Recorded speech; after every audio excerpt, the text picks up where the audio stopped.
Good morning दोस्तों। कक्षा 11 के नामक के मूलतत्व विषय के वर्गों में आप सभी का स्वागत है।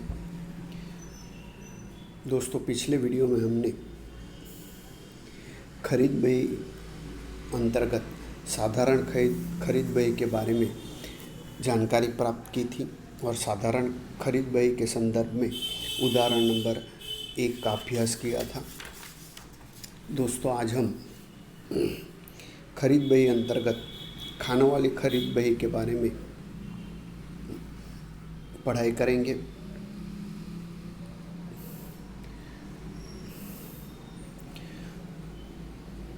दोस्तों, हमने पिछले वीडियो में देखा था कि खानों वाली खरीद बही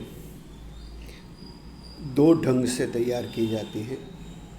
माने माल के प्रकार के अनुसार खाने वाली खरीद बही और दूसरा प्रकार माल और खर्च के खाने वाली खरीद बही।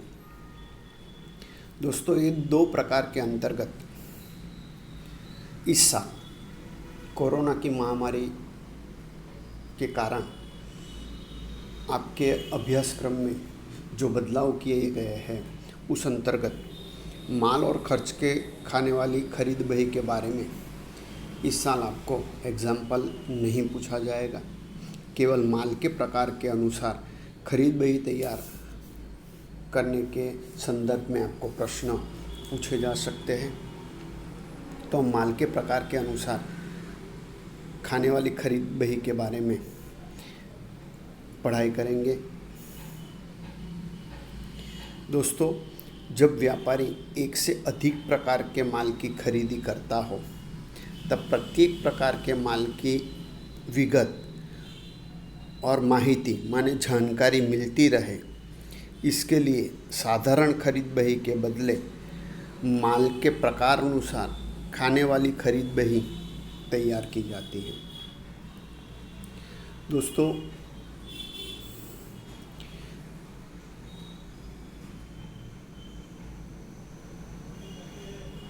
व्यापारी जब अलग अलग प्रकार के माल का व्यापार करता हो तो इस स्थिति में उसकी जानकारी मिलती रहे, माने कौन सा माल कितना खरीदा है, उस पर कितना खर्च हुआ है, उसकी जानकारी के लिए व्यापारी खानों वाली खरीद बही तैयार करते हैं। जैसे कि यदि व्यापारी केवल टीवी का व्यापार करता हो माने खरीदारी करता हो तब वो साधारण खरीद बही तैयार करेगा। लेकिन व्यापारी टीवी, फ्रीज, घरघंटी की खरीदारी करता हो तो खाने वाली खरीद बही तैयार करेगा। माने दोस्तों, कितनी कीमत के टीवी खरीदे, कितनी कीमत के फ्रीज खरीदे, कितनी कीमत की घरघंटी खरीदी, ये सभी अलग अलग जानकारी की आवश्यकता हो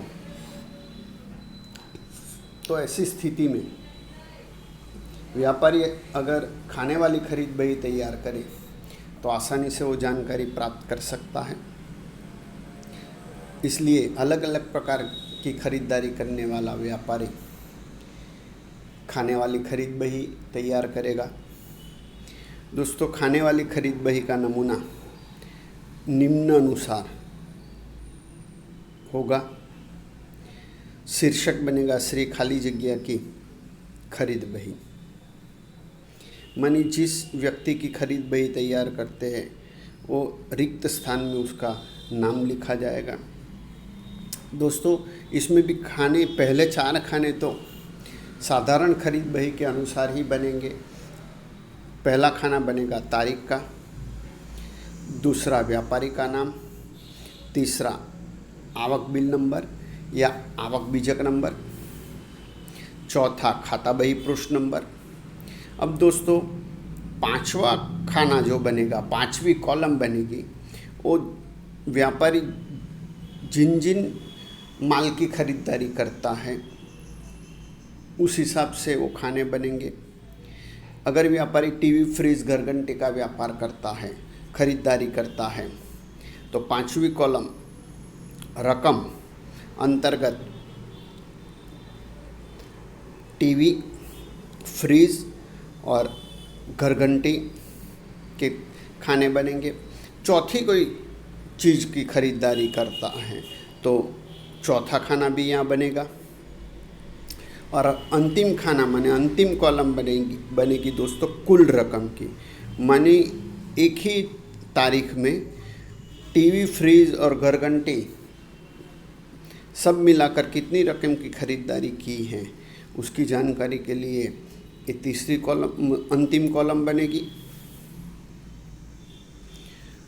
दोस्तों अब इस तरह खाने बनाकर जो भी व्यवहार दिए गए हैं उसके आधार पर खरीद बही में लेखा करके ये सभी कॉलमों का योग किया जाता है और अंतिम योग यहाँ आएगा और उसके सामने लिखा जाएगा कुल या कुल उधार खरीद। दोस्तों ऊपर दर्शाए नमूने में देख सकते हैं कि बाकी के सभी विवरण साधारण खरीद बही जैसे ही है, केवल रकम के खाने में एक से अधिक खाने बनाए गए हैं। प्रत्येक अलग प्रकार के माल की उधार खरीदी लिखने के लिए अलग खाना रखा जाता है। इसके अतिरिक्त एक खाना कुल रकम लिखने के लिए भी तैयार किया जाता है। खरीदी के व्यवहार में माल के प्रकार के अनुसार अलग अलग खानों में जो रकम लिखी जाती है उसका योग कुल रकम के खाने में दर्शाया जाएगा, माने यहाँ दर्शाया जाएगा। इस प्रकार के खरीद बही से प्रत्येक प्रकार के माल की कुल उधार खरीदी तथा प्रत्येक व्यापारी के पास से एक व्यवहार में कुल उधार खरीदी की जानकारी या माहिती प्राप्त की जा सकती है। दोस्तों ऊपर के नमूने से देख सकते हैं कि यहाँ व्यापारी टीवी, फ्रीज, घरघंटी की उधार खरीदी करता है और उसकी खरीदी लिखने के लिए खाने वाली खरीद बही तैयार की जाती है।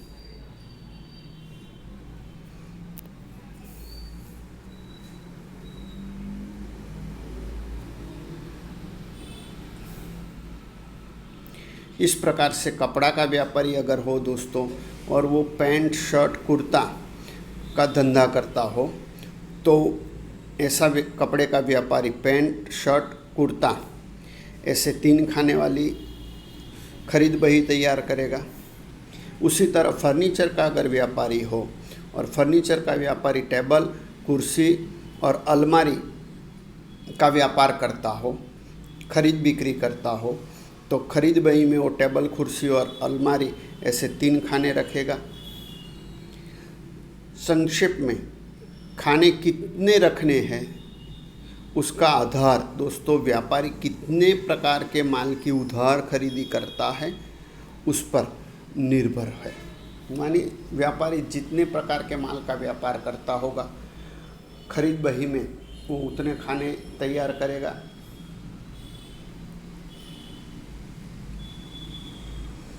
दोस्तों माने इस प्रकार जब व्यापारी एक से अधिक प्रकार के माल का व्यापार करता हो तो खरीद बही में वो जितने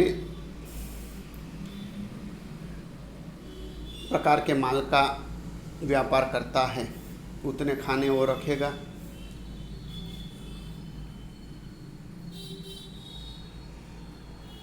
इस संदर्भ में दोस्तों अब हम उदाहरण नंबर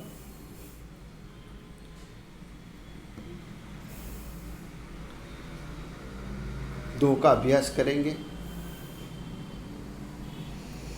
अब उदाहरण नंबर 2 देखें।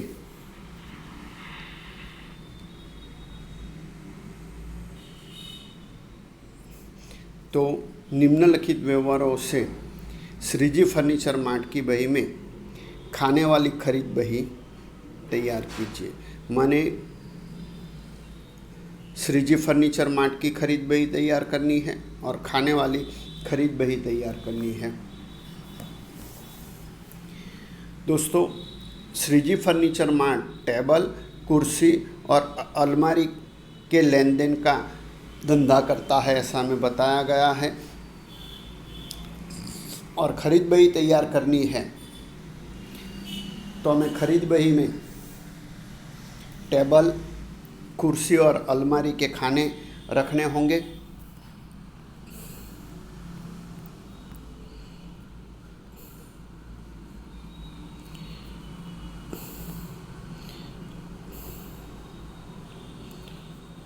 दोस्तों, हमें सन 2015 के अप्रैल माह के व्यवहार दिए गए हैं, उसके आधार पर हमें खरीद बही, खाने वाली खरीद बही तैयार करनी है। तो दोस्तों, इसके लिए उदाहरण का अभ्यास अब हम कर रहे हैं, इसलिए आपको आपकी किताब रकम देखने के लिए साथ में रखनी है। तो सबसे पहले दोस्तों, कौन से खाने बनेंगे वो देखना होगा। श्रीजी फर्नीचर मार्ट के व्यवहार दिए हैं, इसलिए हमारा शीर्षक बनेगा श्रीजी फर्नीचर मार्ट की खरीद बही। खाने बनेंगे तारीख, व्यापारी का नाम, आवक बिल या आवक बीजक नंबर, खाता बही पृष्ठ नंबर। अब दोस्तों, रकम के खाने में 3 प्रकार के माल का व्यापार किया जाता है, इसलिए हमें 3 खाने बनाने होंगे, टेबल, कुर्सी और अलमारी।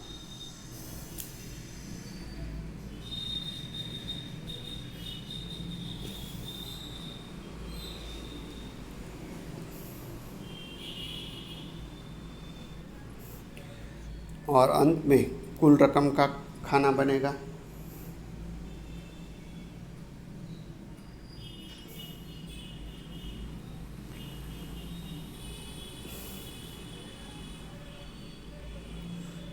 अब दोस्तों, एक के बाद एक व्यवहार पढ़ के हम खरीद बही तैयार करेंगे।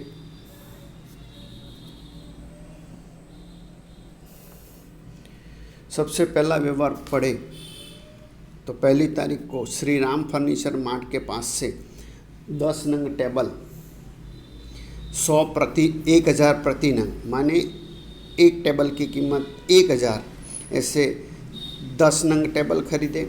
15 नंग कुर्सी 600 रुपये प्रति नंग से, माने एक कुर्सी की कीमत 600 रुपये से 15 कुर्सी।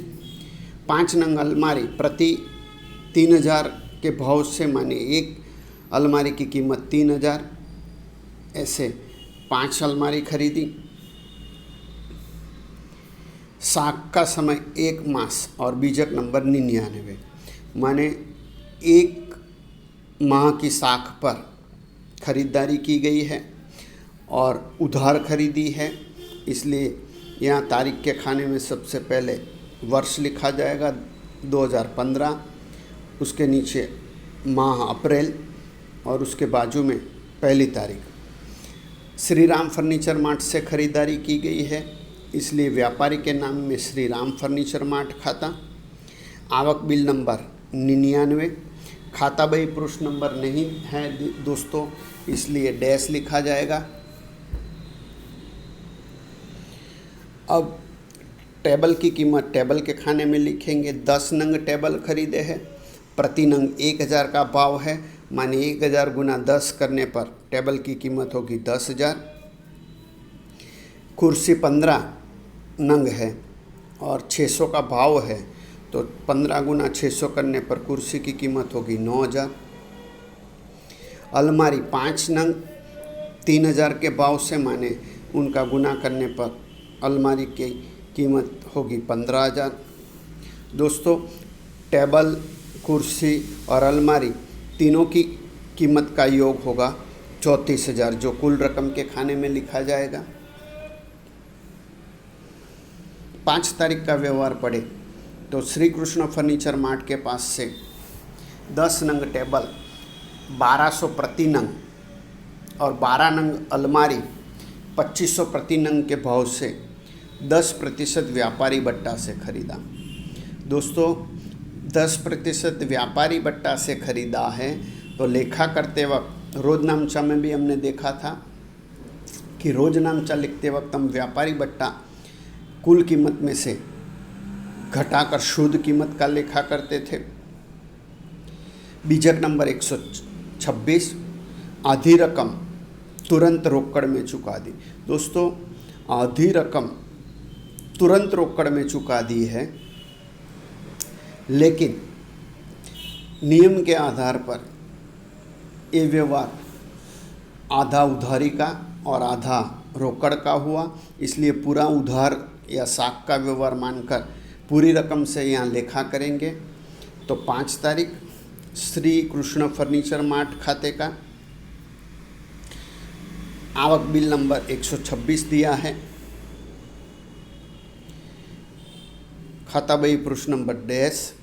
टेबल की कीमत देखें दोस्तों, 10 नंग टेबल 1200 के भाव से तो 10 गुना 1200 तो 12,000 आएंगे। ये 12,000 कुल कीमत होगी, उसमें से 10% के हिसाब से 1200 व्यापारी बट्टा घटाने पर शुद्ध टेबल की कीमत होगी 10,800। श्री कृष्ण फर्नीचर मार्ट से कुर्सी नहीं खरीदी है इसलिए डैश। अलमारी दोस्तों, अलमारी 12 नंग है और 2500 का भाव है, तो 12 गुना 2500 करने पर गुना का माने गुणनफल मिलेगा 30,000 और 30,000 में से 10% व्यापारी बट्टा माने 3,000 घटाने पर अलमारी की शुद्ध कीमत होगी 27,000।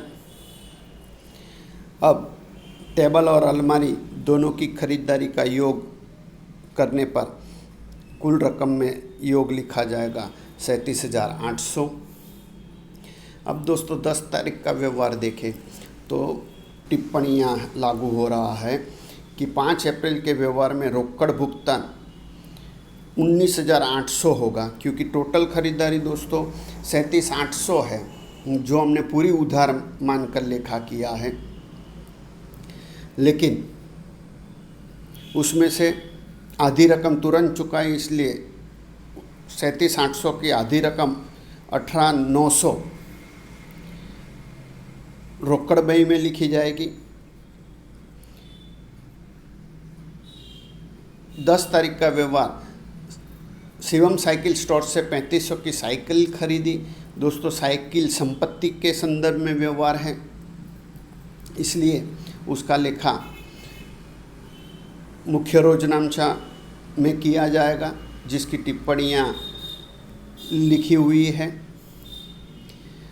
20 तारीख का व्यवहार देखें तो रहीम फर्नीचर स्टोर से 10,000 की कुर्सी 10% व्यापारी बट्टा से खरीदी और 5% रोकड़ बट्टा से रकम तुरंत चुका दी। दोस्तों तो 20 तारीख का व्यवहार जो है वो रोकड़ व्यवहार है, क्योंकि रकम तुरंत चुका दी है, इसलिए उसका लेखा रोकड़ बही में होगा। 25 तारीख का व्यवहार देखें तो अम्बे फर्नीचर ट्रेडिंग कंपनी को 20 नंग टेबल प्रति नंग 900 के भाव से और 5 कुर्सी 700 के भाव से भेजने के लिए आदेश दिया। दोस्तों तो ये 25 तारीख का जो व्यवहार है उसमें केवल आदेश दिया गया है, कोई लेन देन नहीं हुई है, इसलिए ये व्यवहार बिना आर्थिक व्यवहार है जिसका लेखा नहीं होगा।